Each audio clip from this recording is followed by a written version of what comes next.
Hello guys, good morning. Welcome to my mini vlogs. So आज मी बनवत आहे नाश्त्यामध्ये साबुदाणा वडे आणि त्याची रेसिपी मी तुमच्याबरोबर शेअर करते. तर हे बॉईल्ड बटाटे घेतले आहेत मी, त्याच्यानंतर शेंगदाणे आहेत भाजलेले, याच्यामध्ये सगळे स्पायसेस टाकून ते मस्तपैकी मिक्स केला, त्याच्यामध्ये साबुदाणा टाकला आणि त्याचे असे वडे बनवून तळून घेतले. बस जास्त काही याच्यामध्ये ॲड केलेलं नाही आहे.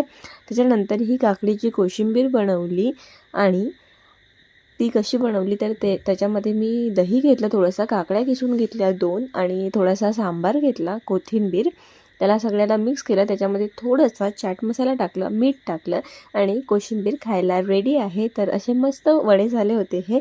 सो जर तुम्हाला ही रेसिपी आवडली असेल तर तुम्ही नक्की ट्राय करा. खूप कुरकुरीत आणि खुसखुशीत वडे बनतात. आणि जर व्हिडिओ आवडला असेल तर माझ्या चॅनलला प्लीज सबस्क्राईब करा आणि व्हिडिओ लाईक आणि शेअर करा.